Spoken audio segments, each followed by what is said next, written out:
recording, Tom? Yeah. Okay. Now, Tom, I want to get into the progress from we've got individual skills and they develop tactical skills, but now they got to play the game. So we're going to talk about team tactics. And I want to talk about offense. I want to talk about passing. Why are teams playing 1-on-5 hockey, going coast to coast, and not making passes? Well, that's first of all, I think it's because most people just do drills all the time. And, you don't have to read the play. You just do what, you go to A, B, C, pass to D, and this kind of stuff. And it's kind of a lack of game understanding. I don't think kids also watch hockey. They just watch themselves. I don't think they watch really good players play the game and how they move the puck. So I think it's those two things, but I think it's not stressed. And I know I had a girl last year that was the best line in the league the first 10 games or something. And then she heard that all they want in AAA is people who score. And then she stopped passing and started flying the zone all the time. And, and I thought she was become a not near as good a hockey player as she was before, but it worked for her. So, so I think there's these other influences like parents giving money for goals and this kind of stuff. Yeah. You don't know, everybody's a different situation, right? Because you watch the NHL, they pass the puck like it's unbelievable. As soon as someone's ahead of them, the puck just moves. It's like, and then after they pass the puck, they don't stand and watch, they break. So they're no longer a puck carrier, now they're a pass receiver, so a puck supporter. So those kind of things are really critical to teach, and it doesn't seem like they got taught that much. Edmonton won our league last year, and Chimera used to play for the Oilers, was a coach, and he knows how the game is played. And his daughter, I think, is doing the same thing. She's going to play AAA this year, midget, yeah, U18, and she's still U15, but she's really superior of playing the game properly, like moving the puck. Her line mate led the league in scoring by a lot, and she was at the end. She could really shoot, and I think Chimera was second, and she just saw the ice all the time and made the plays. So what would you suggest coaches do differently or do more of to improve their sharing of the puck, playing the game? Well, most of these ideas are from USO. But, you play a game where everybody has to touch the puck first. You play another game where you play a game that after you score a goal, everybody in your team has to score a goal. And then in a full ice game, there has to be at least one pass in each zone. And then go to, you get 3 seconds with a puck and have to move it, and then cut it down to 2 seconds. And also play games where they have to make escape moves, like you're talking about the tight turns, stuff like this before they get the puck. Draw someone to you and then move the puck.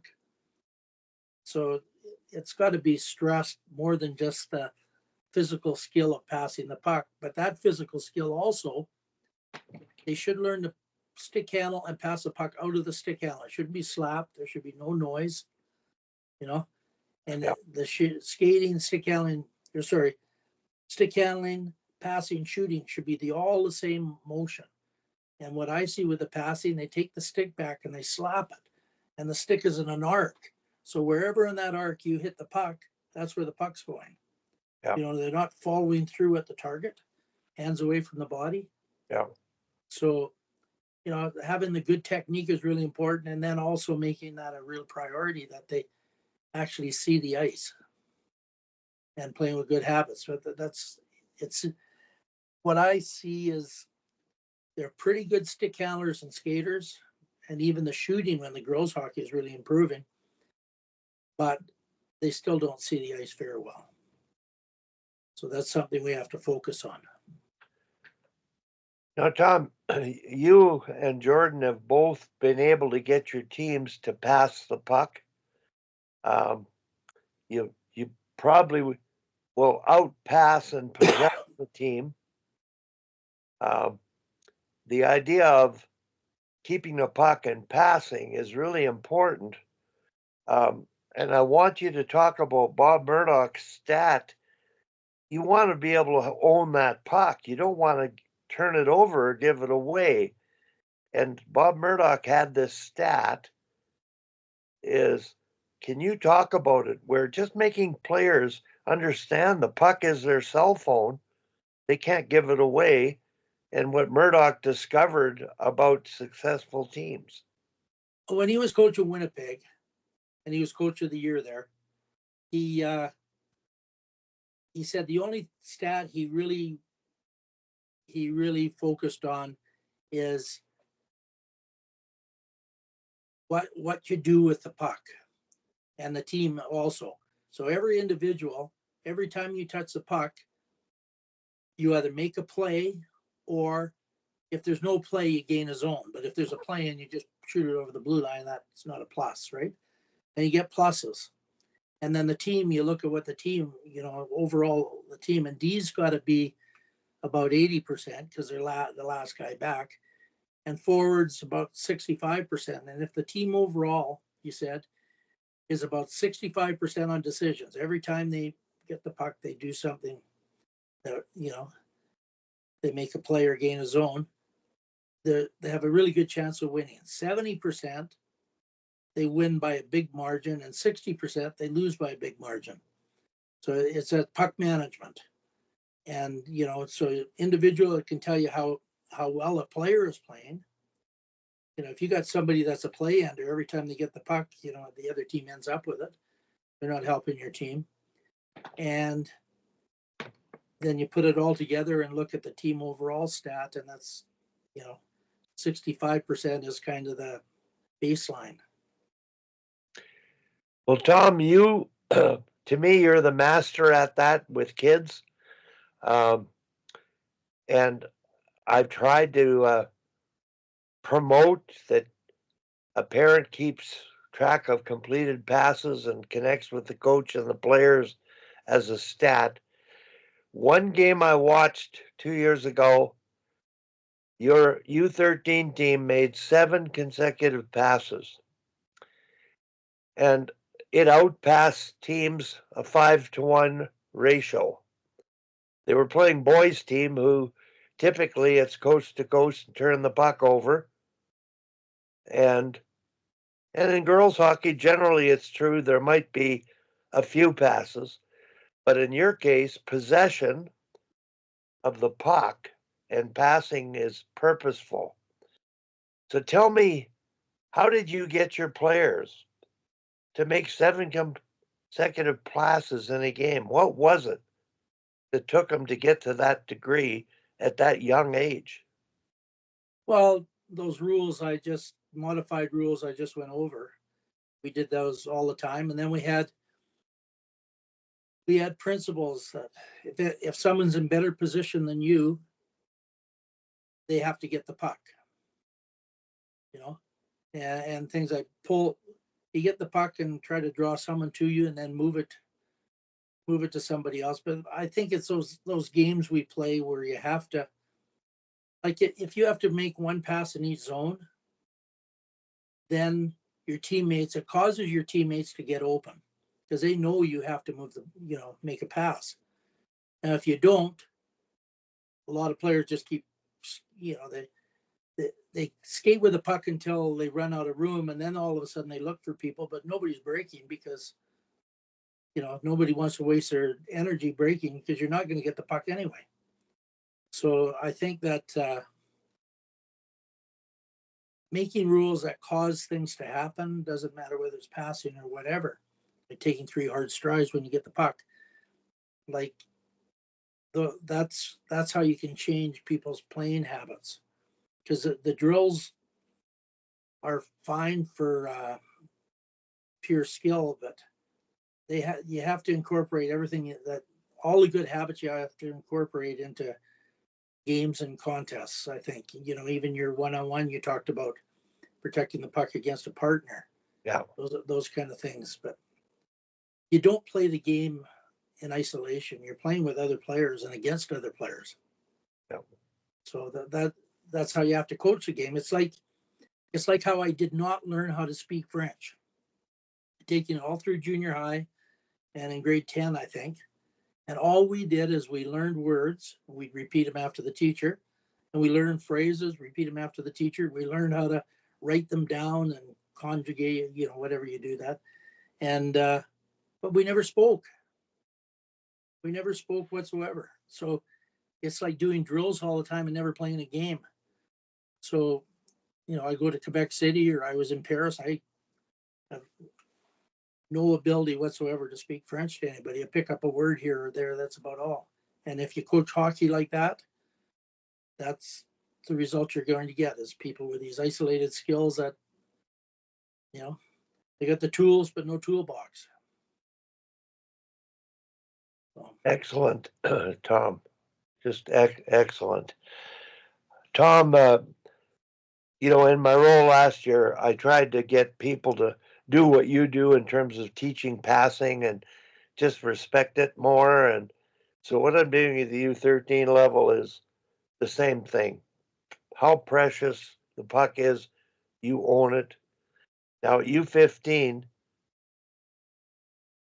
what do they need to learn to do offensively better that they're not doing yet? well, you just keep on working on the same things, you know, and try to get, you know, faster at doing them, that you can do things at maximum speed, but recognizing the situation, you know, the situation you're in. But also I'm kind of a playmaker type player. But if I've got the puck and there's two guys coming at me and I look around and nobody is getting open, you're kind of hooped, right? I mean, what do? You try to go through them and this kind of stuff. So the player the players without the puck are equally important. They've got to give you, like I think Kim says in your the backpack there. Someone should always be coming with you and giving you an easy option. You know, creating 2-on-1s. Like Gretzky said, the game is all about creating 2-on-1s. So that's what the game's about on offense and creating 2-on-1s in defense. And if no one supports you and comes with you, then you're kind of hooped. So that puck support, the puck carriers has to be aware and looking around, and players have to support and give you options and get open. So it's a tough game. It's you know, all the skills, you know, using a stick and on skates and everything like that. Then you get the body checking involved. It's a hard game to learn. So I don't know if this makes sense or not, but your thinking is absolutely understanding what's in front of you and making the right decision. I'm talking about how do we teach units to work together? So direct attack is pretty good at U13. Now, do they have a dot triangle? Do they use the trailer? Have they use that 2-on-1 fake shot pass, fake pass shoot? Not really yet. They're not there. So there's direct attacks and 4-man where you get triple drives and depth and you get a fourth player trailing. And then you get the puck back and you got low zone offense, low to high. And then you got scissoring. Are these things too much for U15 elite? No, we worked on all those things last year. Okay. You know, you figure out ways to work on them in drills, you know, like we did the offensive triangle and we did the middle drive. Yep. With the fourth player coming up. And, you know, and then you have games that drills that they practice them, and then you try to get them incorporated into games. And that's what I was just talking about is the puck support. Yeah. Like if, that player going to the net, whether middle drive or, the guy going to the far post, is so critical because the D, if the D doesn't pick him or her up, they're wide open for a tip in, right? Or a pass. So the D usually picks that player up. And then the other D is usually on the puck carrier. So if someone comes and trails or in the middle drive, they're off on the weak side there. So you pass across the Royal Road. Then the first back checker has to recognize who the third player is. And if they don't, that player's wide open. So, you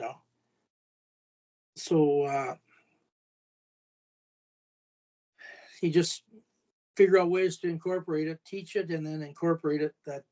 And then I really like transition games where the coach stands with the D, another coach stands with a forward, and when they come back, you talk to them about it. Yeah. And you don't stop everything, but you talk to them about it. You only stop everything if it's just all disorganized, chaotic, and nothing's happening. Yeah. And you just,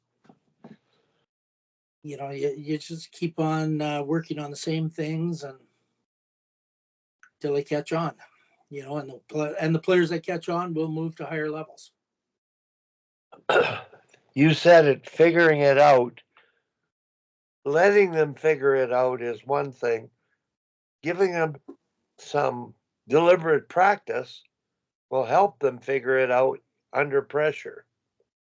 And we're not born with all this knowledge that you just let people do things and it's going to come up from your subconscious or something. Yeah. You have to introduce the concepts to people, and then, that's a role of the coaches. Yeah. Is that, because there is this kind of movement that you just have people do things and it'll just organically happen. Well, it won't. Yeah. Like I remember playing sports and playing really the best baseball team in Alberta. And we get these coaches from the States. They never taught anything. They give pep talks and all this. They didn't really even coach, because I was making my money playing hockey and they're doing pep talk before a baseball game. And I'm thinking, I don't need a pep talk. It seemed like strange to me. Yeah. But, you have to actually help people with what they're struggling with. That's the role of the coaches. Well, Tom, I'm really glad we got a chance to have a bit of a session today, beginning with talking about a tribute to Ellen Andrews. And then we got to talk about the importance of getting a right start and stick length and stick grip and passing, and how individual tactical skills were important, and learning to skate, learning to play, and then now team play, getting up, we actually play games. So I think we've covered the sort of the whole gauntlet of hockey growth and development. And, looking at all the teams play at different ages, 18, 15, U13, for me, it's just a glorious opportunity to witness the developmental process and seeing it happen. Now, Tom, there are two things that I think coaches would benefit more from if they did them properly and they experimented with them. For hockey, I sense an IQ, which is figuring it out, natural thinking, and making decisions, passing and supporting. And the one favorite one is the drill you've drawn up and you've done, and it's Thomas's continuous 2-on-2, which can become a dump in and a continuous forecheck breakout, continuous 3-on-2. So, well, you can really build on that drill almost everything. see, I was hoping at this camp that's what coaches would experiment with, but Shayla was going to try it with the U15s. I'm not sure she did. But that's what I I'm showed her a video of it, so. Yeah. You should have Well, some, hopefully she did. I'm curious how it went. But I'm saying when you pick your team, that's the drill everybody should do with their team so they figure it out. Because you're going to have players who have never seen that drill before. And it's a game-like drill. It's a chaos drill because you're going to have pressure and you've got to make passes. So that's one. The other one is Sean Bowers, 3-on-2 scrimmage, 3-on-2 D below the ringette line. And boy, does that teach support, winning the battle to the puck, and having an F3 high in the slot when the puck's behind the goal line, for instance. It's one of the best drills because I didn't see a triangulation until I saw that drill happening. I didn't see it very well on rushes. And in the O zone, I saw F3 standing in the crease, watching, not getting open and moving, sliding into soft spots. So those two drills to me at the U15 level and your small area games will have a huge impact. And I did begin with, you mentioned the coaches have to be the jokers in the game to begin with at U13 especially. Now, what about at U15 if they have never used jokers before? Should the coach be the jokers first to teach it? they can. It all depends what kind of players. When you got the best players, I don't think you need the coach to be the joker. Yeah. But if the coach is really instructing, I know when I did the edge, the skills there, I would be the joker, like you said, to introduce things, and I would pass back to the team that passed to me. Yeah. Just to make sure they were going to support. Yeah. So they're when you're teaching it, ideally the players move into all those, and the coach doesn't have to practice their passing. Yeah. I see a lot of practices that the coaches in every drill passing, and like I just whatever. No, The Tom. more players involved, the better. Yeah. It's been a great session, Tom. We're